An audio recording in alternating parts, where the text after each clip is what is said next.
Hey guys, Jess with Peekaboo Wreath. We're back to make another thin profile pancake storm door wreath. We're going to be using these two different ribbons. They're so gorgeous. They're in the same color scheme. They both have glitter. This one has a little bit of pine cones on it. This is the sign we're going to be using. It says "Let It Snow" and it has the same snowflakes just like that. And then this is the mesh we're going to be using, this cool gray. Our frame, it has, if you can get out of this mesh, it has 12 ties on it. It has 6 around the outside, 6 on the inside. So instead of putting an outside one here on these welds, the outsides are in between the sections, and then the insides are on the welds. So there's 6 on the top and 6 on the bottom. Okay, we're going to be putting in our mesh and our ribbon at the same time, because that's just how this wreath is constructed. These are cut to 20 inches long. It's 10-inch mesh cut to 20 inches long. We keep our thumb stationary, gather it right up the middle, just like we do with our other wreaths that are full and fluffy, except we don't curl the ends under at all. We keep them flat because we want this wreath to look like it's full and fluffy, but be as flat as possible. So when we pull that pipe cleaner in, we want this mesh to be right down to the wreath frame. We want it to be nice and tight and compact as possible. We're going to take these edges and we're going to fold them under. We make it kind of look like a flower. We actually can push it down so it looks like this, nice and flat. Okay, and then you're going to take your ribbons. These are cut to the top. So we're going to have 2 different lengths of ribbons. We're going to have 2 ribbons in each one, but the ones on the outside rim are cut to 13 inches long, and the ones for the inside rim are 12 inches long. Just because these ones on the outer rim, they need to stick out a little bit more because the mesh from the top layer is going to be on top of them. Also, these pipe cleaners I cut in half because you don't need to have like as much length on there because it's a flat wreath. Okay, so then we're just going to put them down. We're going to spread them out as much as possible so that both ribbons can be seen. So that's what it looks like. There's our first one. Okay. Yeah, trust the process. I know it doesn't look like much right now, but it will look gorgeous. We've created a few different ones. This is my 4th one. I want to have some options. I got a craft show coming up this weekend, another one Thanksgiving weekend, and in the past, when people have come to see my wreaths, they'll say these are so beautiful, but they won't work for me because I have a storm door. So I want to have some options for them so that I can say these ones will work for you, and I have a whole bunch to show them. So I'm going to alternate these since we are using the same 2 ribbons all the way across the wreath. Even though I try to spread them out, the one on top is the one that's seen most easily. So I'm going to be alternating them to make sure that both of these gorgeous ribbons can be seen. I used pipe cleaners that match the color scheme. Even though you can't see them from the top, you'll be able to see them from the back, and I want our wreath to look as professional as possible, even though it is handmade. So again, these mesh pieces are cut to 20 inches long. We're overlapping them. We're not, in the other wreaths that we make, the nice full ones, we kind of butt the mesh up against each other so that's nice and full and fluffy and not overlapping at all. But for this design, we do want it to overlap because we want it to be able to fit between 2 doors.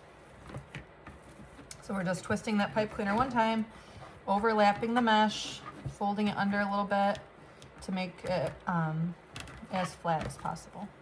Okay, so then we're going to be putting our mesh in again, or this ribbon, again, it's cut to 13 on the outside, 12 on the inside, which we'll be putting on in a couple minutes. So yeah, you guys will have to let me know in the comments what you guys are working on. If you do Christmas first and then winter, or if you do a combination of both like I am. I know that there are some people that like to display winter wreaths all through the season so that they don't have to switch it up. Some people, when it's Christmas, they really want to shout from the rooftops it's Christmas time, and those are my kind of people. Gotta get the Christmas wreath and the winter wreath. That's what I do. I used to just decorate for Christmas, and then when Christmas was over, I felt a little bit sad. You put the tree away, you put all your decor away, and then it looks a little bare. you know, it kind of left me feeling a little sad. So what I started doing a couple years ago is when the Christmas day is over, I will transition like my red and green stuff and my Christmas stuff that has like Santa Claus or something on it out, and then I replace those items with red and black buffalo plaid and snowy colors. So a lot of times like my ornaments on my garlands will be red and green and white. So what I'll do is I'll take the green ones off and I'll replace them with buffalo plaid. So that way it's red and white and buffalo plaid, because there's still a lot of snow in Michigan after December. So I was just looking today at the the averages, and usually we get more snow on average in January and February than we do in November and December. So even though I'm always praying for a white Christmas, a white January is more likely. So this wreath is pretty quick to put together once you do all the prep work, cutting the mesh and all the things. It's like anything where most of the time is spent in the prep work. We're going to be adding in some snowy pine in this. We also have some silver sparkly stems that I can throw in here on the top layer. We're going to make a little bow, so it's going to come together nicely. These wreaths have been coming together in about 40 minutes lately, which has been nice to be able to upload on to here, YouTube, or onto Facebook, like a full wreath tutorial instead of the parts. I normally post the parts so that if anyone has, you know, a part of a wreath that they need help with, they can just watch that part. But then some people are like, what's the point of not posting the whole wreath? Well, first of all, Facebook normally doesn't allow that. You know, they cut videos off after a certain amount of time, unless it's a live video. And also, I mean, I'm a busy mom. I don't normally have time to make an entire wreath in one sitting. And I know a lot of you guys are busy too, so I guess when you put yourself out there, you're opening yourself up to other people's opinions, right? But there's the answer to that one. So what's nice is that there's lots of different wreath makers that are out there that post tutorials. So just like anything else, you know, there's different personalities, different opinions, different even accents, you know, opinions, all the things. All right, so we're done with our first layer. Nice and cutesy, nice and flat. Okay, and it's only been 8 minutes. All right, so let's jump up to the top layer. We're gonna put it in the same way as we did on the bottom.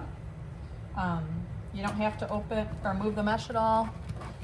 You just reach through and grab the pipe cleaner that's already on the frame. That's one reason that I attach the pipe cleaners ahead of time, so that you don't have to wrestle with zip ties. Some people use zip ties. I think zip ties are a little challenging to do, especially if it's like one-handed, right? But everyone learns differently. I know my sister seems to be more apt for using zip ties, because she started off making those flowers, you know, with the petals that are zip ties. So she's more familiar with that. I'm more familiar with pipe cleaner, so everybody's different. Okay, so we're just gathering it in the middle, folding it down just like we did on the outer layer. We don't have to open up our pipe cleaner at all. There's enough length on there to give it a couple of twists, and then just tuck it right underneath, and then fluff out the ribbons. So there you go. Okay, and then turn it. Grab your next piece of mesh. So this wreath does require 12 pieces cut at 20 inches. So if you have 2 rolls of mesh, you can make 3 wreaths.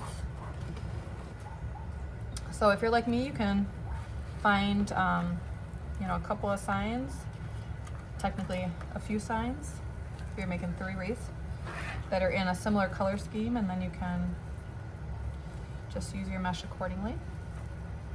I feel like this technique there's a little bit more fraying because you're touching the mesh more and manipulating it more. So just trim them when you're all done, or trim them as you go along. I'm gonna alternate these still just like I did the last one. I love these ribbons. I'm thankful I'm able to use them. I believe these either came from Sam's or Costco last year or the year before. And I think I bought them. I bought the pine cone one thinking I was gonna do like blue fall, but then once I got it going, I realized that it's kind of more Christmassy than fall. You know, it does have white sparkly branches on it after all. So here we go. Spreading those apart. Okay, and then turn it. Just have a few more pieces to put on the top here. Just gathering it right up the middle, trying to keep it as even as possible on each side. Keeping the cut edge facing down to help minimize those frays. The truth of the matter is that mesh is a plastic woven material and there will be frays, but you can help minimize those by using a sharp rotary cutter or pair of scissors and trying to cut in as straight of a cut as possible. That's what I've noticed, kind of helps minimize that.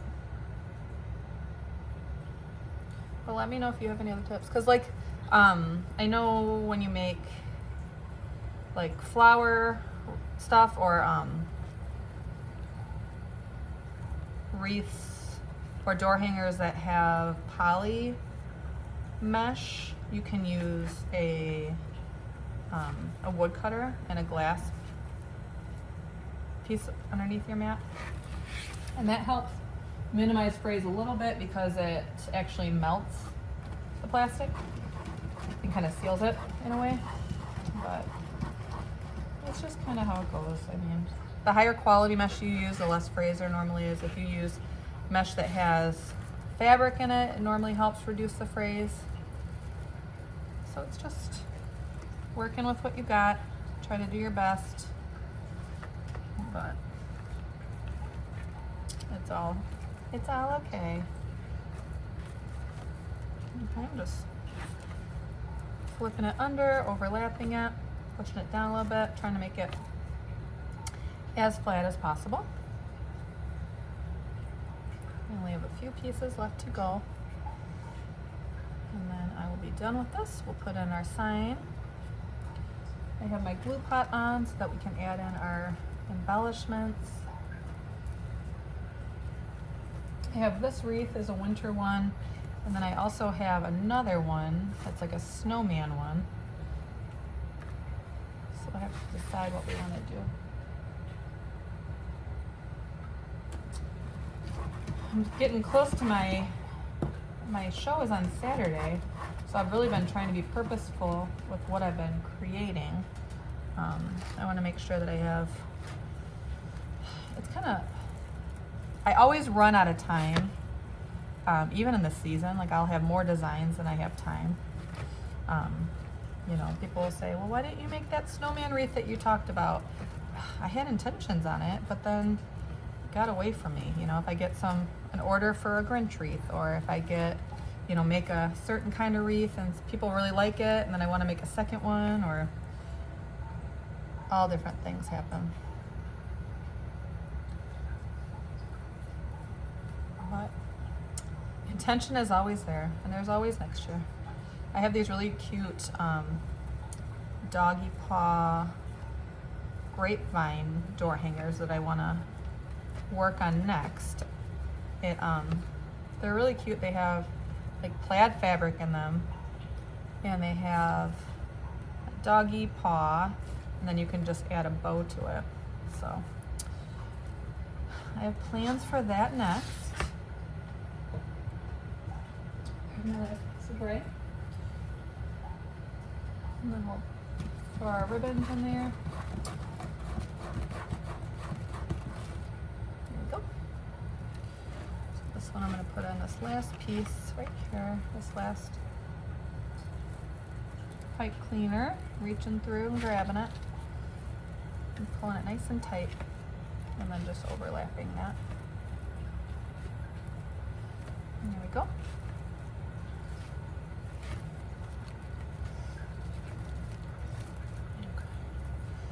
Putting this set of ribbon on top. There we go. Just kind of twisting it towards us and then placing it down. All right, so let's grab our sign. The point of the sign is to hide 4 of the pipe cleaners. So we'll have to attach it accordingly. How I do my signs, or attach my signs I should say, is some of the glitter off. I put a staple in each of the corners with a pipe cleaner, and then put a little bit of hot glue, Gorilla Glue hot glue over that. If there's ever any like stickers on the back with like labels or anything, instead of sitting there and trying to scrape it off with my finger, which I don't like, I just slap one of my business cards over the top, because I figure, you know, I don't want to sit there and try to scrape it off.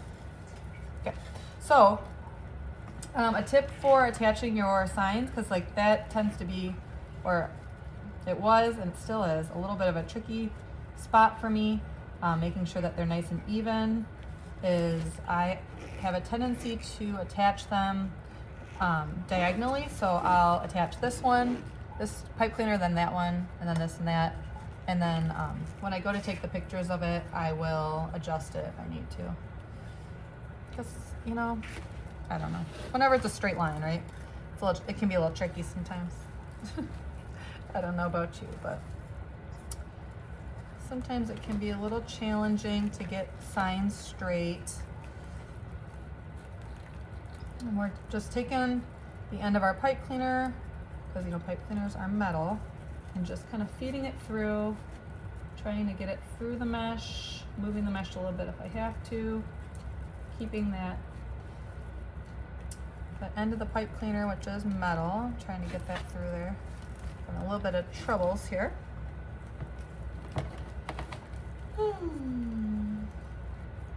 They do sell like little weaving needles that you can use to get that through there, but the ends of the pipe cleaner likes to catch in the mesh many times that I've noticed, and it's another time right now. Maybe because we're on camera, maybe not, but let's get this in here.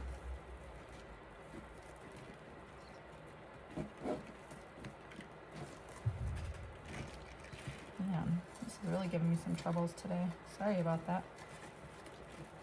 Ugh, come on.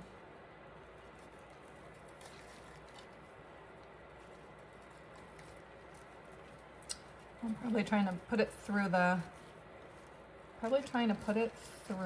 ribbon, and that's probably what the problem is. Is that the problem? Let's see.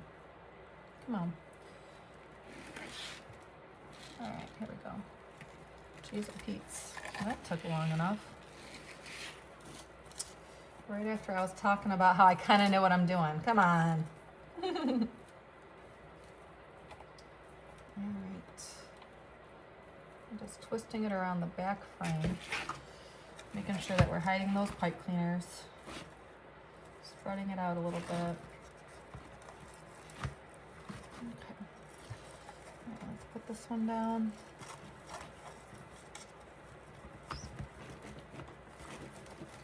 I try to use similar colored pipe cleaners for the signs as I do for the pipe cleaners on the wreath, so that it all looks nice and matchy-matchy when the customer turns it around.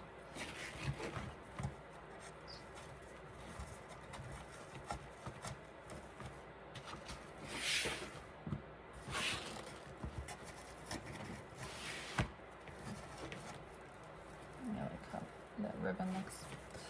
I like it. Right, let's place this one in here. And then there'll be time to add in our embellishments. We make our little bow. For these wreaths, you don't need to have quite a big bow, because you want it to be able to fit between the 2 doors. So just 3 ribbons usually works out perfectly. I have a few ribbons over here to the side that we can use. All right, let's see.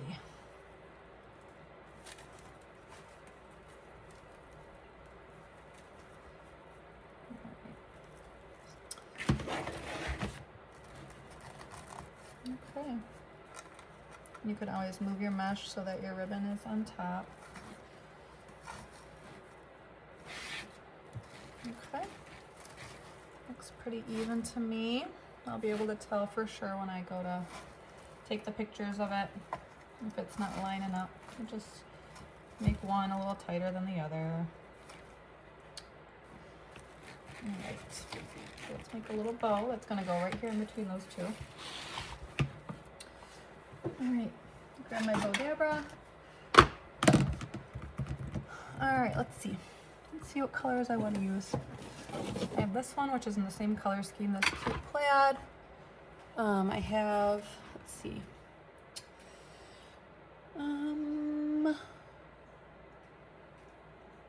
I was originally thinking this one because that's like a perfect match, but that doesn't really go with that. We can do silver, and we can do solid blue. That's pretty. All right, so that's what we're gonna do. It's been decided. Okay, so we're gonna do this one. And this bow technique is a little bit different than our normal one where we do 2 loops on each side. This one's gonna have, it alternates between 2 loops and then 1 loop. So I'll show you in one moment here. Okay, we still dovetail it. This one is a little bit smaller, so we're just gonna measure out about 4-inch tails. Okay, and we're just gonna make sure that our finished side is facing up every time. Let's put that down in there. This is about a little over 5 inches. Okay, and we're gonna do 1 loop on this side, and it's gonna have 2 tails. And then this other side is gonna have 2 loops and no tails. And then we're gonna alternate it, but we're making sure that our loops are all the same size. So let's pull that a little bit. And this one can stay this way because it's facing up. Because we don't want to have our tails down too much because it's gonna impede on our sign. So we want our tails and our loops to kind of be going out to the side. Okay, so that one's done. I always use straight pins to help keep it from unraveling. Just gonna place it over to the side. We're gonna use our silver sparkle, I think, now. This is a 1.5 inch ribbon. I don't wanna use that. I wanna use a 2.5 inch. Changed my mind. Oh, sorry about that. We had a mini avalanche. All right, here we go.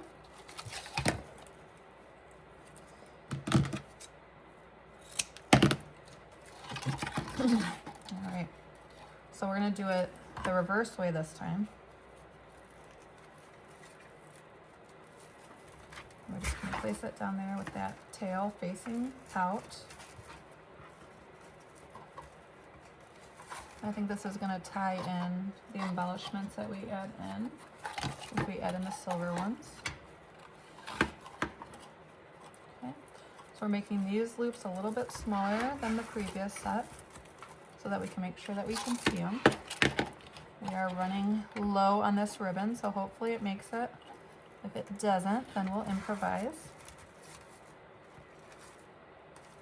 Okay, so we have 1 tail on here, 1 loop. We're going to put another loop over here, and then we're going to finish with the tail on the other side. Okay. Yeah, we made it. Just enough. You guys have to let me know in the comments if you guys love when you run out of ribbon. Not mid-project, of course, but there's kind of a level of satisfaction with using a whole roll of ribbon, in my opinion. Plus, it kind of gives you permission to buy more, right? Okay, so we have 2 loops. Now we're gonna finish this off. Okay, we're gonna start with our tails over here again. And then put our loops over here. Make sure that if you guys are enjoying this tutorial that you like, comment, subscribe. It helps tell YouTube that my tutorials are helping people, and it also will show you next time I post. When you go to, look at your favorites, it'll show me in my tutorials. Okay, there we go. And then we're gonna grab a pipe cleaner, and we are all done with that bow.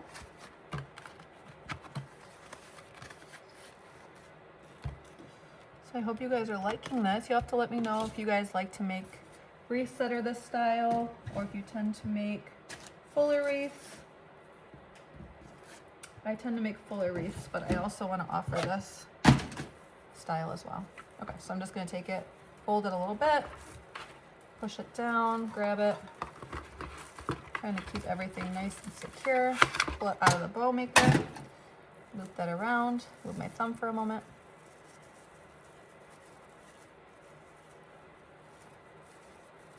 And then wrap that around nice and tightly.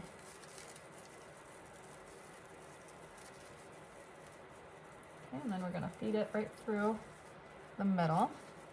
Okay, so this one has, this tail goes over here. We have our loops, we have our bows, we have our tails, we have our loops, and then over here we have two, one, and then we have our tails, and then our loops. And let's grab this wreath, bring it on over. We're going to go right in between these two.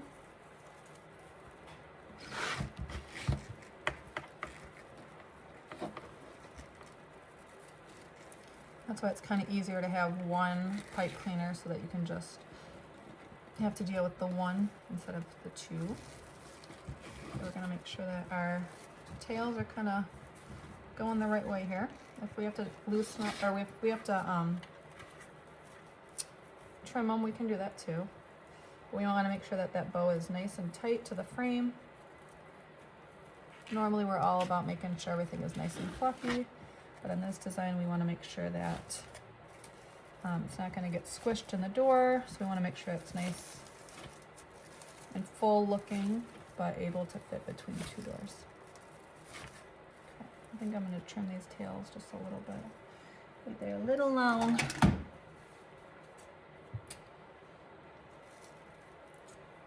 Trim them down just a little bit.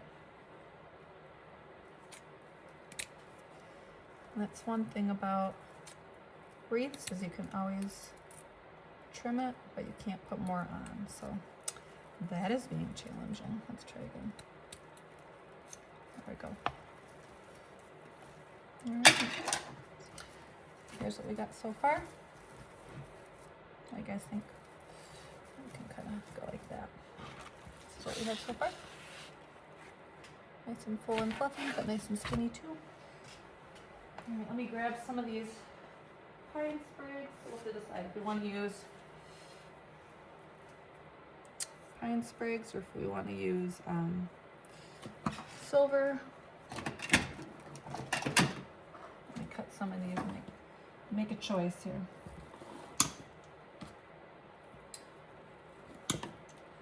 Let's see, we got a few different kinds on here. I think that's where we're going to be running into not necessarily a problem, but some of them are a little more prominent. These are like little hands.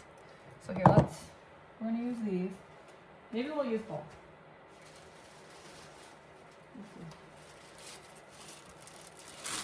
How many do we have? We have 5, so that works out. Yeah, let's use both.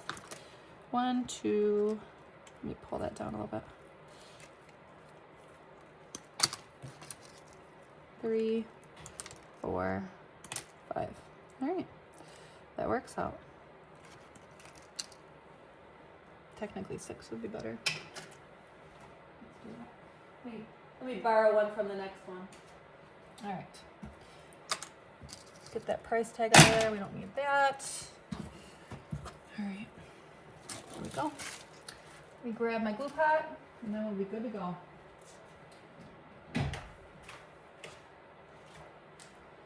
All right. I will have to pop on and say hi. All right, so let's set these in. We're gonna be putting our pine in first. This pine is so pretty. It is very lightly flocked. Okay, I'm making sure that I pull down my ribbon because we don't want to get glue on the ribbon if possible.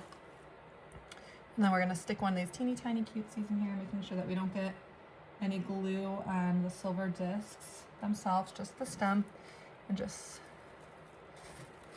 get it under there, under that sign. There we go. We have a little bit of glue coming out. All right, so we're making sure that our side with our flocked finish is facing up. Flocked finish. It's like a tongue twister. Get a little bit of glue on myself. All right, I think we'll be okay. Okay, making sure we go like that. And then put a little bit on that. Lift up the sign a little bit. Sneak it right underneath.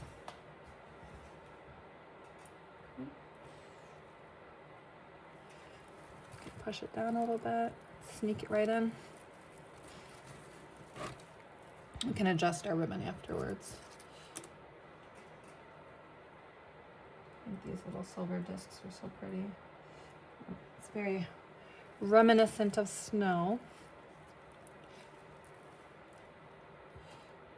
Okay, there we go. Let's stick this one underneath the sign over here, making sure I don't put too much glue or get it to where it's going to be on the ribbons. We don't want that. And I kind of want it sticking out like a similar amount each time so that we don't have like one piece of greenery that's sticking out more than others. Okay, so I do have two up here. I am going to trim those other two that kind of look like hands. I don't know why I see it like that, but it does look like hands to me. You know, they kind of look a little like hands. All right, so I'm gonna just trim them down a little bit so they're not so long.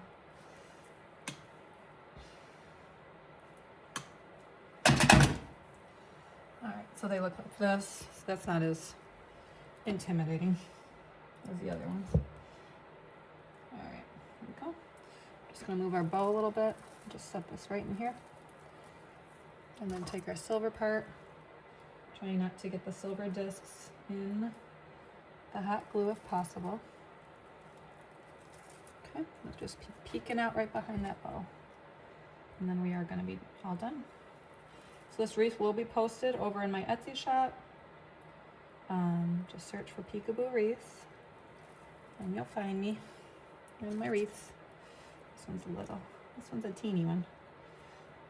Just going to dip it a little bit.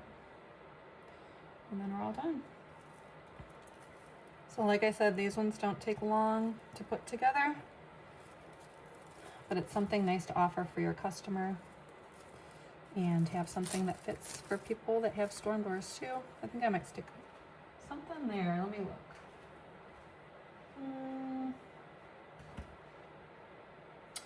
Maybe not. I don't have anything ready right now. All right. So let me know what you guys think about this one. Nice and full and fluffy looking. Nice and narrow. Measures about 24 inches across. And it is all done. So thanks so much for hanging out. And I will talk to you next time. Bye.